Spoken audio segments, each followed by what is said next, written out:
नंद जी के लाला भयो है। और ये खबर जब से सब ब्रजवासीन को पता चली है महाराज, हृदय में इतना उत्साह, इतनी उमंग और इतने आनंद में सब ब्रजवासी भर गए हैं। सबने अपने घर के चौक पुराए हैं, बंधन बार बांधे हैं। सबन ने अपने घर ब्राह्मणन को बुला करके उनसे स्वस्ति वाचन करायो है। ब्राह्मण आके कह रहे हैं, बोले लाला तो नंद बाबा के भयो, तुम अपने घर काई को उत्सव मना रहे हो? ब्रजवासी बोले, पतो ना, जब से ये बात सुनी है कि नंद जी के लाला भयो, पतो ना क्यों चित्त में अत्यंत आह्लाद हो रहा है, अत्यंत आनंद हो रहा है। मन हो रहा है कि हम भी उत्सव मनाएं, हम भी अपना घर सजाएं। ठाकुर जी की व्यापकता और ठाकुर जी की उपस्थिति का यह प्रमाण है कि वह अपरिचितों के चित्त में भी प्रेम को प्रकट करता है, वह सबके चित्त को आनंदित करता है। यह ठाकुर जी की उपस्थिति का प्रमाण है।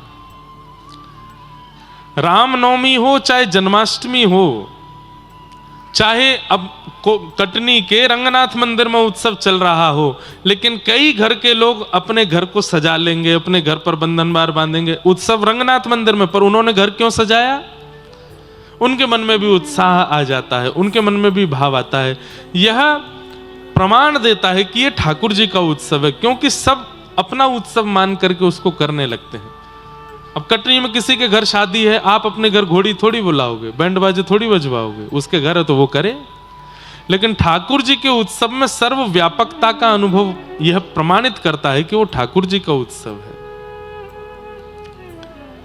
सबको सुख होता है, सबको आनंद। कभी सवारी निकलती है, शोभा यात्राएं निकलती हैं, लोग बाग अपने घरों को सजाते हैं जहां से उसको निकलना है। लोग बाग अपने घरों से पुष्प वर्षा करते हैं। हमारे प्यारे राधा गिरधर लाल जी आज पधारेंगे कथा में। आज 56 भोग होंगे ठाकुर जी के। तो लाल जी का भी ब्याहुला था, तो लाल जी की बारात निकली। बरसाना में बारात जब ठाकुर जी की निकली, 10 किलोमीटर की लगभग बारात थी, तो ब्रजवासी माताएं जिनको हम जानते तक नहीं है, बस उनके मार्ग से बारात निकलनी थी, इसलिए उन्होंने अपने घर सजाए और घर सजा करके घर में पकवान बनाए और जितने बाराती थे सबको पवा रहे हैं रास्ते में ही, हमको नहीं पता कौन है। और जैसे ही लाल जी की बारात पहुंची तो वो माताएं घूंघट कर ली। तो मैंने पूछी एक मैया, मैंने मैया घूंघट क्या कर रही है? बोले हम बरसाने वाली हैं, हमारे जमाई हैं ये हमारे घूंघट कर रही हैं। और फिर हमारे यहाँ क्या है कि जब बारात आती है तो गारी गारी गारी गाते हैं। माताएं बहनें अपने छतों पर चढ़ करके, लाखों की भीड़ थी लाल जी की बारात में, और वो बर्तन बजा करके, ढोल नगाड़े बजा करके गारियां गा रही हैं। ठाकुर जी को ऐसे अंगूठा दिखा रही हैं। हमारे व्रज में इसको सींग दिखाना बोलते हैं, चिढ़ाने, ऐसे चिढ़ाते हैं। ऐसे लाल जी को चिढ़ा चिढ़ा करके गारी गा रही हैं। कई माताओं के झुंड मेरे को पकड़ लिए। माताओं की उम्र कितनी होगी? 60 साल, 70 साल, 80 साल। एक मैया थी, उसको तो 2 लोग उठा के लाए। मैंने की कहो मैया? बोले हम सारी हैं, ठाकुर जी की नेक चाहिए। मैंने कहा ये कैसे भाव बन सकता है इनका? हम बरसाने वाली हैं, हमारो नेक कहां है? नेक दे के जाओ। मैंने कहा हमारे 4 साल के ठाकुर जी हैं, उनकी 80 वर्ष की सारी है। बिना दांत वारी। तो ठाकुर जी के उत्सव में, ठाकुर जी के लीला में, ठाकुर जी के व्यवहार में आपको अपने उत्सव इतने फीके लगेंगे ना, फिर अपना मनाने का मन ही नहीं करेगा। हम सत्य बता रहे हैं बात। हम तो अपने जीवन का नव प्रसंग प्रारंभ किए दिसंबर में, लेकिन उसका पूर्ण भरपाई हुई जब ठाकुर जी का ब्याहुला हुआ, तो अपना प्रसंग फीका लगने लगा ठाकुर जी के प्रसंग के आगे। और ये मन में भाव आया कि हम कितने भी अपने उत्सव मना लें, कितनी भी सुंदर व्यवस्था करके मना लें, पर ठाकुर जी के उत्सव और व्यवस्था की बराबरी नहीं कर सकते। क्यों? क्योंकि व्यवस्था में सामग्री लगती है, ठाकुर जी के उत्सव में आनंद और भाव लगता है, प्रेम लगता है। आप कुछ मत करो, अपने जन्मदिन पर गुब्बारे लगाना, ठाकुर जी के जन्मदिन पर कुछ मत करना, बस 2 केले के वृक्ष बाहर रख देना घर के, अपने आप ही घर का वातावरण ही बदल जाएगा। ठाकुर जी के उत्सव में व्यवस्थाएं नहीं आती हैं, ठाकुर जी के उत्सव में प्रेम आता है, भाव आता है, उत्साह आता है। और फिर अपना उत्सव मनाने का मन नहीं होता। नंद बाबा के आत्मज उत्पन्न हुए। नंद बाबा ने जाकर के ब्राह्मणों को आमंत्रित किया। ब्राह्मणों ने आकर के स्वस्ति वाचन करके ठाकुर जी का मंगला शासन किया। वाचयित्वा स्वस्तेनम जात कर्मात्मजस्य वै। जात कर्म संस्कार हुआ ठाकुर जी का, नालच छेदन संस्कार हुआ। तत्पश्चात सब ब्रजवासी आनंद में भर करके गा रहे हैं, नाच रहे हैं, उत्सव मना रहे हैं। अवाद्यंत विचित्राणि वादत्राणि महोत्सवे कृष्णे विश्वेश्वरे नंते नंदस्य ब्रजमागते। इतना सुंदर वर्णन है कि ब्रजवासी कैसे उत्सव मना रहे हैं। बोले अवाद्यंत विचित्राणि, ऐसे ऐसे वाद्य बज रहे हैं जो विचित्र हैं। और तबला ढोलक नगाड़े ढोल ये सब नहीं बज रहे हैं। बोले विचित्र विचित्र वाद्य बज रहे हैं। तो कैसे विचित्र बाज? बोले थाली बज रही हैं, कांसे बज रहे हैं, कटोरियां बज रही हैं, चम्मच बज रही हैं, थाल के थाल बज रहे हैं। क्यों? उत्सव मनाने के लिए सामग्री चाहिए, तो जो मिलता है वही बजा रहे हैं। सब ब्रजवासी आनंद में भर के नृत्य कर रहे हैं, उत्सव मना रहे हैं। नंद जी के घर लाला भयो है। इतने में ही खबर पहुंच गई महाराज बरसाने में, और श्री बरसाने के वृषभानु बाबा को पता चली कि हमारे मित्र नंद बाबा के लाला भयो है। तो लाला हेवे की बात सुनते ही नंद वृषभानु जी अपने सब बरसाने वासीन के साथ में डलियान में सुंदर सुंदर सामग्री बधाई लेकर के नंद भवन पहुंचे। लेकिन घर में जब बालक होता है तो बधाई के रूप में क्या आता है? घर में जब बालक हो तो बधाई वाले क्या लेके आते हैं? खिलौना लेके आएंगे, टोपी कुर्ता लेके आएंगे, वस्त्र लेकर के आएंगे, झुनझुना लेकर के आएंगे, आदि आदि ये सब सामग्री लेके आएंगे। लेकिन वृषभानु बाबा की डलियाओं पर जब नजर गई तो क्या सामग्री है? बोले गले के हार लेके आए हैं, मणि लेके आए हैं, माणिक लेकर के आए हैं, पावन की जूती लेके आए हैं, सिर की पाग लेकर के आए हैं, और सबसे आगे अपने सिर पर थाल लेकर के कीर्ति मैया, राधा रानी की मैया, वो थाल लेकर के चल रही है। उसमें नारियल रखा है, वस्त्र रखे हैं और टीको रखो है। सामग्री से अनुमान लग गया कि ये बालक उत्पन्न होने पर दी जाने वाली सामग्री नहीं है, तो विवाह पक्का करने वाली सामग्रियां लेकर के जा रहे हैं। नंद बाबा ने जब अटारी से देखा हमारे मित्र भानु बाबा आ रहे हैं, और जब उनके साथ में आ रही सामग्रियों पर दृष्टि डाली, सब ब्रजवासी बोले अरे अरे देखो देखो देखो भानु बाबा को देखो, कहां लेके आए हैं? बोले सोने चांदी हीरे माणिक अरे भैया लाला के काजे खिलौना लेके आने चाहिए, पलना लेके आना चाहिए, वस्त्र लेके आते, टोपी कुर्ता लेके आते, ये तो कहा इतनी सब सामग्री? तो आपस में काना फूसी हो रही है ब्रजवासियों में। बोले कहा, बोले ऐसा तो ना है कहीं नंद बाबा और भानु बाबा ये बचपन के मित्र हैं, अब ये बचपन की मित्रता कहीं संबंध में परिवर्तित तो नहीं हो रही है? कहीं ऐसा तो नहीं है इन दोनों के बीच में संबंध स्थापित है, व्यवहारो है? लेकिन आश्चर्य की बात क्या है, संबंध तो तब हो कि नंद बाबा के लाला है, भानु बाबा के, लेकिन भानु बाबा के तो लाली अभी भई ना है, किशोरी जी का जन्म नहीं हुआ अभी, तो फिर टीको कैसे आ गए? नंद बाबा आए, भानु बाबा को हृदय से लगाओ, आओ आओ आओ भैया, आपके आशीष तो लाला भयो है। कीर्ति मैया बोली कहां है लाला, दिखाओ हमको।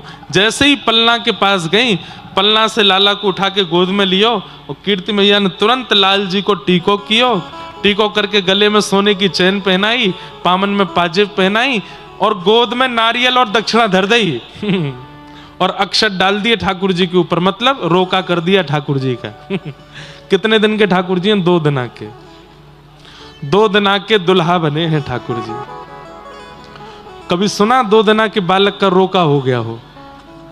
अब रोका बोलते हैं कई जगह पे, कई जगह उसको टीका बोलते हैं, कई जगह क्या बोलते हैं, पक्की बोल देते, पक्की हो गई। अब नंद बाबा संकोच में दूर खड़े होकर देख तो रहे, जैसे ही भानु बाबा गले मिल गए, अरे अब तो आप हमारे समधी है गए, गले लगो। नंद बाबा बोले जय हो भैया, समधी जी की जय हो, लेकिन भैया एक संकोच है नेक में, मैं थोड़ा बोल दूं? बोले हाँ बोलो। बोले आपने लाला को टीको कर दियो, आपने लाला को संबंध पक्को कर दिया। बोले तो ये बात तो हमारी पहले ही है गई, हम दोनों मित्र की अगर एक के भी लाला भयो तो वो दूसरे को जमाई बनेगो। तो हमने आपके लाला भयो, हमने वो को ठीको कर दियो, अभी हमारो जमाई बनेगो। बोले वो सब बात भी ठीक है, पर दुल्हन कहाँ है? अभी कीर्ति मैया के लाली तो भई नहीं, अभी बरसाने में किलकारी तो आई नहीं है, और आप लाला को टीको कर गए।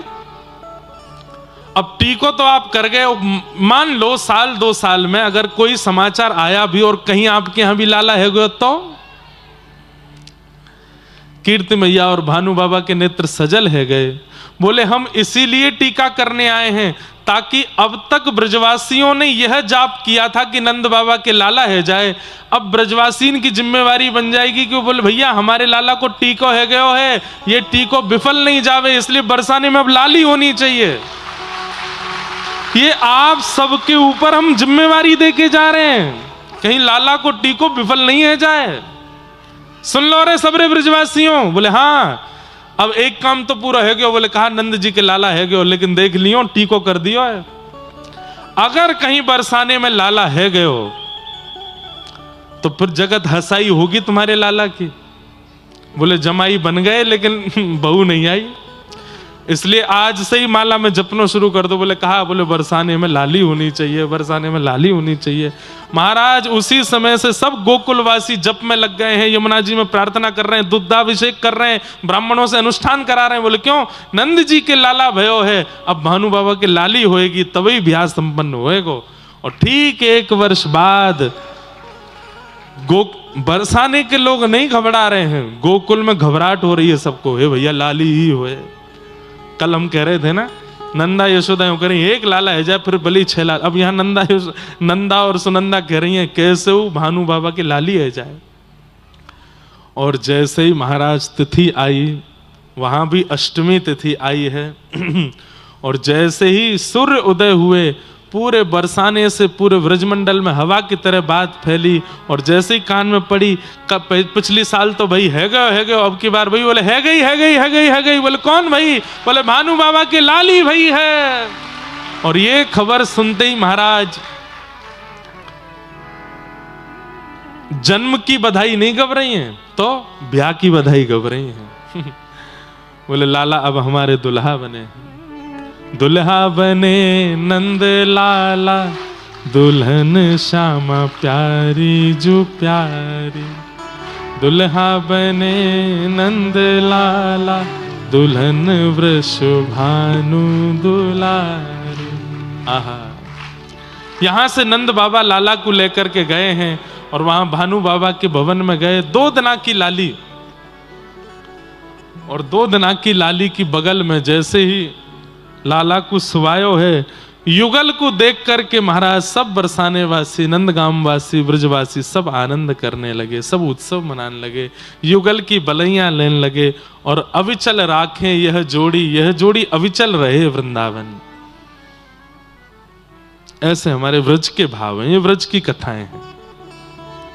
तो श्री ठाकुर जी का विवाह, ठाकुर जी का प्राकट्य हुआ, ब्रजमंडल में उत्सव मन रहा था। इतने में ही एक राक्षसी का आगमन हुआ जिसका नाम है पूतना। पूत माने पवित्र, ना माने जो नहीं है उसको पूतना कहते हैं।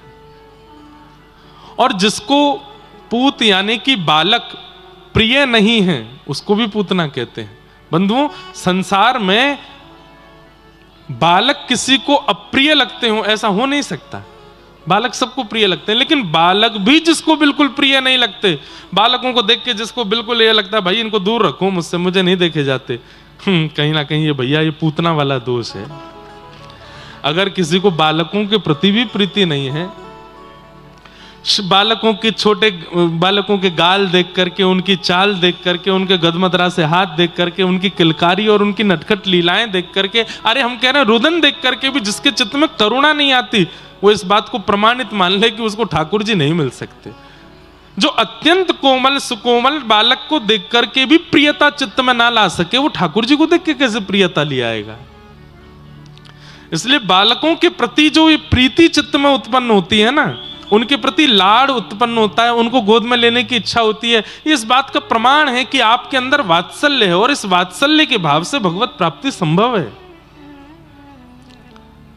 बालकों के प्रति प्रीति, सबको आता है प्रेम। हाँ, वो बात अलग है, कई लोग खिलाने नहीं आते बालक, तो वो डर के मारे नहीं लेते कि भाई हमसे कहीं गिर नहीं जाए, पर प्रेम तो सबके चित्त में आता है। पर पूतना कौन है?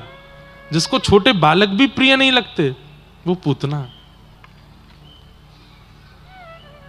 पूतना, पूतना का आगमन हुआ है तो राक्षसी, है तो कुरूपणी, है तो उसका शरीर बड़ा विचित्र भयावह है, लेकिन आज गोकुल में अत्यंत सुंदरी बनकर के आई है।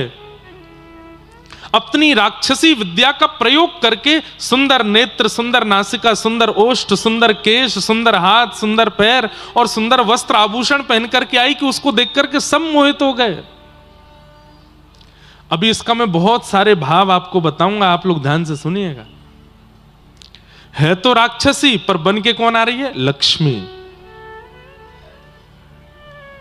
ऐसे लोगों से ठाकुर जी दूरी बना लेते हैं जो हैं कुछ और बनते कुछ, और ऐसे लोगों को भी पूतना कहते हैं जो हैं कुछ पर बनते कुछ और हैं। है तो महाकामी, है तो महाक्रोधी, है तो महालोभी, है तो महाईर्ष्यालु, लेकिन जब सबके सन्मुख प्रकट होने की बात आती है तो परम दीन बन जाते हैं। परम धन्यता, परम सरलता, परम दया का केवल आडंबर मात्र करते हैं। ठाकुर जी को वो प्रिय नहीं लगते। ठाकुर जी उसको फिर पूतना कह के ही बुलाते हैं, अरे पूतना। और पूतना कोई स्त्री, वैसे तो शब्द तो स्त्रीलिंग है, लेकिन जरूरी नहीं कि स्त्रियां ही हों, पुरुष भी पूतना होते हैं। पूत का मतलब पवित्र नहीं, वो पूतना। जिसके आचार विचार और व्यवहार शुद्ध नहीं है, पवित्र नहीं है, वो पूतना है। तो पूतना अत्यंत सुंदरी बनकर के आई। जैसे ही गोकुल में आगमन हुआ, सब पूतना को देख के मोहित हो गए। अरे अरे देखो देखो कितनी सुंदर। हमारी कटनी वाली कथा में एक अद्भुतता देखी आपने? बीच बीच में बड़े वाले शंख बजते हैं। आप लोग यदि सामान्य शंख बजाओगे, दक्षिणावर्ती शंख बजाओगे या और बढ़िया शंख बजाओगे, इतने स्वर नहीं आएंगे।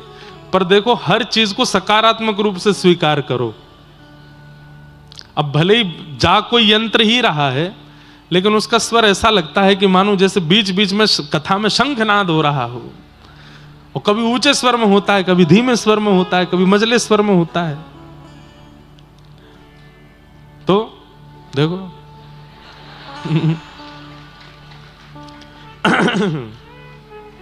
एक और बजा। नहीं, ये तो कोई यहीं बजा रहा लग रहा है। तो अच्छा है, यह भी एक भक्ति का स्वरूप है बंधुओं, कि आप अपने आसपास होने वाली घटनाओं को सकारात्मक रूप से स्वीकार कर रहे हो। अब उसी को कोई नकारात्मक रूप से स्वीकार कर ले तो यह इस बात का प्रमाण है कि उसका भजन नहीं है जीवन में, इसीलिए उसको नकारात्मकता का अनुभव हो रहा है। पर हमें लगता है कि ठाकुर जी का जन्म हो रहा है तो प्रकृति चाहती है कि मैं शंखनाद करूं, तो कैसे करूं? तो उस साधन का इस्तेमाल करती हैं। लोको पायलट के बुद्धि में जाके बजा, कथा तक आवाज जानी चाहिए, हमारा थोड़ा भाव पहुंचे। तो क्या निवेदन कर रहा था मैं? पूतना जो पवित्र नहीं है, जो अपना आवरण धारण करते हैं अपने स्वभाव के ऊपर, अपने व्यवहार के ऊपर, अपने भाव के ऊपर, उसको पूतना कहते हैं। तो पूतना का आगमन हुआ, सब देख करके उसको आनंदित हो गए। अरे कितनी सुंदर, कितनी सुंदर। 6 महीने तक उत्सव मनता रहा ठाकुर जी का, पर उस 6 महीने के उत्सव के मध्य में जब पूतना आई तो पूतना का रूप देखते ही सब उसको देखने लगे। नंद घर आनंद भयो, जय कन्हैया लाल की, और नाचते नाचते जैसे, अरे ओ भाई देखियो, इसकी चाल देख, इसके नेत्र देख, इसके कान देख, इसकी नासिका देख, इसके वस्त्र देख। यह भी एक पूतना का स्वरूप है। क्या कि यहां पर असंख्य लोग भजन कर रहे थे और उस भजन में तुम पहुंचे, तुम्हें पहुंचते उनका भजन छूट गया। यह भी एक पूतना है।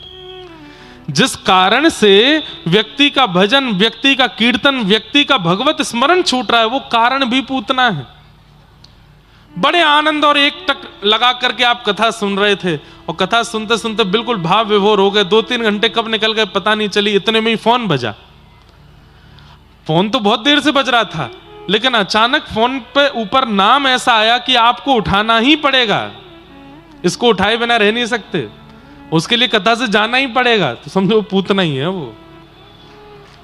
अब चाहे उतनी देर के लिए किसी का भी फोन आवे, लेकिन जिस कारण से, जिस व्यवस्था से, जिस व्यक्ति विशेष के कारण आपका भजन छूटता है, उतने भजन छुड़वाने की देर तक वो व्यक्ति पूतना ही है। ठाकुर जी को वो भाता नहीं है, तेने मेरे व्यक्ति का भजन कैसे छुड़वा दिया। भजन नहीं, पूतना ने सबका भजन छुड़वा दिया, सबका उत्सव छुड़वा दिया, अपनी ओर आकृष्ट कर लिया। इसलिए कथा में जो उठते बैठते हैं ना बीच में, उनको इतनी ध्यान रखना चाहिए कि मेरे उठने और किसी गतिविधि से आगे पीछे वाले का ध्यान भंग ना हो। नहीं तो मैं पूतना हूं, उसके भजन में विक्षेप बन रहा हूं, उसकी कथा में विक्षेप बन रहा हूं। बहुत सावधानी रखनी चाहिए। पूतना आई, जैसे ही नंद भवन में प्रवेश किया, सब तो मोहित हो ही गए थे। यशोदा मैया भी मोहित हो गई। अरे बड़ी सुंदर है जे, तो या को रूप तो देखो कैसी सुंदर है। उसकी सुंदरता देख करके यशोदा मैया को भी विश्वास हो गया और मैया ने अपने लाला उसकी गोद में पधरा दिए।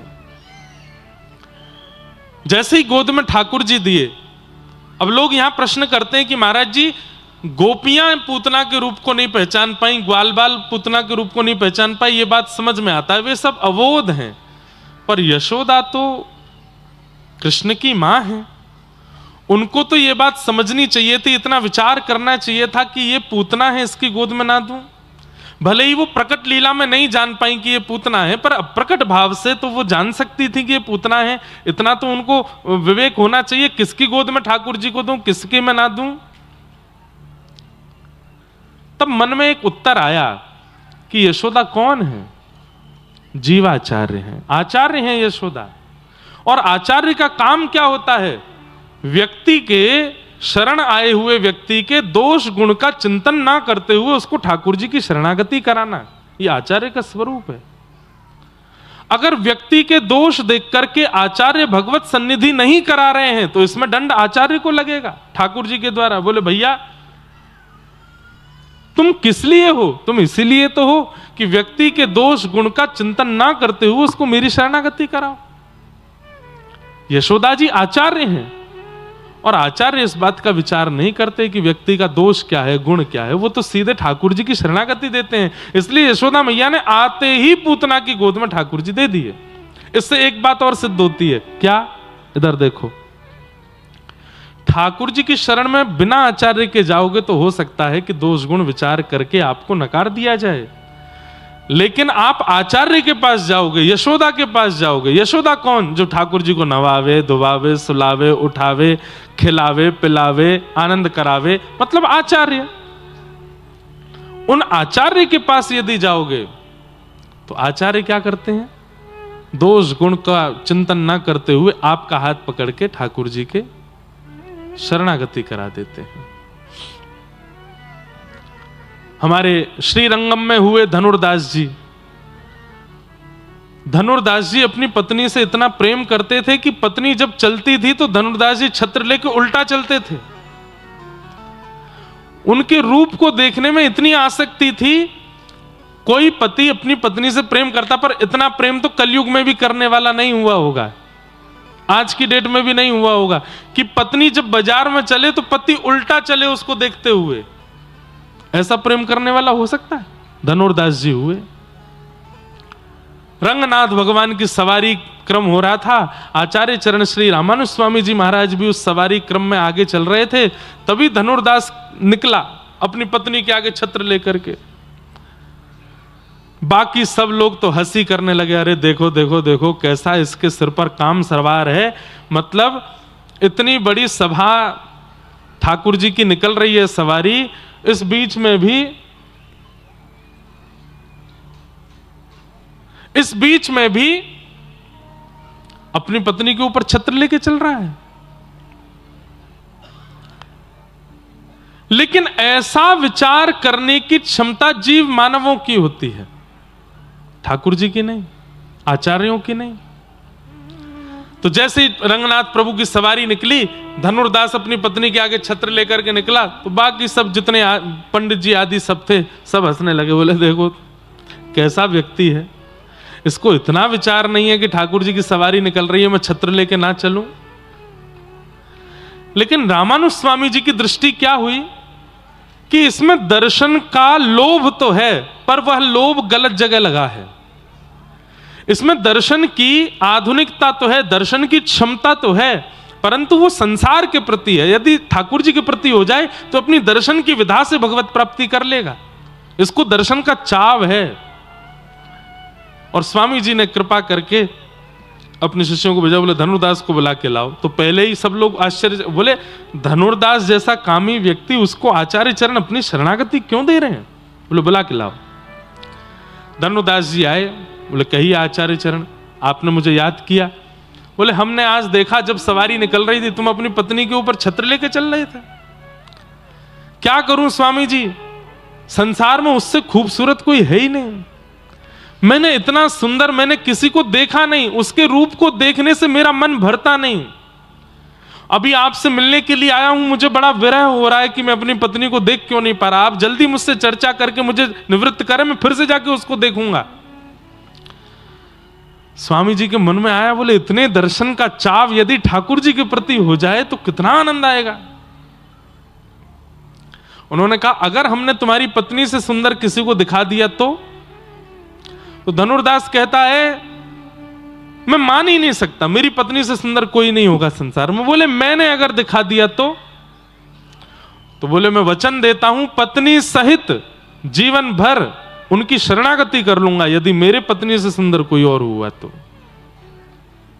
चलो रंगनाथ प्रभु के सन्मुख लेकर के गए, कपाट के भीतर जाकर के आचार्य चरण ने प्रार्थना की, येनम रक्ष जगन्नाथ, इसकी रक्षा करो। इसके नेत्रों में दर्शन का गुण है, लेकिन संसार के प्रति है। एक बार अपनी छटा दिखा दीजिए, एक बार अपना रूप मनोहर दिखा दीजिए, एक बार अपने मनमोहनी रूप के प्रति इसको आकर्षित कर लीजिए नाथ। अब देखिए ठाकुर जी ऐसे ही किसी को रूप नहीं दिखाते, लेकिन आचार्य की इच्छा हो जाए कि इस पर कृपा करो, तो भले उस व्यक्ति का भजन नहीं है, साधन नहीं है, जप नहीं है, नियम नहीं है, तप नहीं है, लेकिन आचार्य ने चाह लिया कि इसको ठाकुर जी दिखें तो ठाकुर जी दिखेंगे। धनुर्दास सामने खड़ा है और प्रतीक्षा कर रहा है मैं कब फ्री हूं, जाके अपनी पत्नी को देखूं। जैसे ही कपाट खोले, शंख चक्र गदा पद्मधारी श्रीमन नारायण शेष नाग पर बैठ गए और जैसे ही अपने रूप लावण्य का दर्शन कराया, कस्तूरी तिलकम ललाट पटले वक्षस्थले कौस्तुभम। कितने श्लोक कहें ठाकुर जी की सुंदरता पे। वरहा पीड़म नटवर बहु कर्णयो कर्णकारम विभ्रतवासः कनक कपिसं वैजयन्तीं चमालाम रंध्रान वेणो अधर सुधया पूरयन् गोप वृंदै वृंदारण्यम स्वपदरमणं प्राविशद गीत कीर्ति।